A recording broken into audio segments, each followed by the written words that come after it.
argument that there is a preponderance of evidence for the prosecution. The preponderance is not overwhelming. Yan ang Ingles. Hinada ko para sa 2 minutes ko. Eh wala pala kaming limitasyon.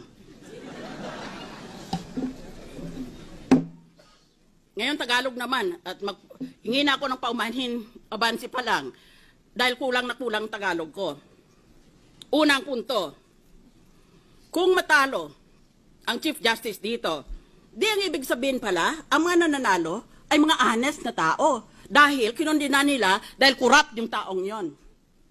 Di, palagay din natin na itong mga representante, dahil lahat tayo, we represent the people, isn't that so? That's why we're elected officers. We're supposed to represent our constituencies. Eh kung hatulan nating may sala yan, di, ibig lang, dahil crooked siya, di ibig lang sabihin tayo, honest tayo.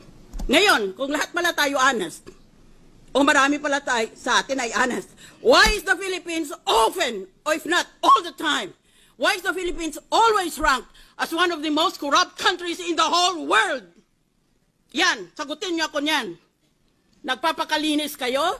Aba kung malinis pala ang mga opisyalis natin at malinis pala sa buong bansa, eh bakit palagi tayong nililista ng Transparency International as one of the most corrupt countries in the world? Magtitingnan tayo? Sino kaya dito? Yan ang unang punto.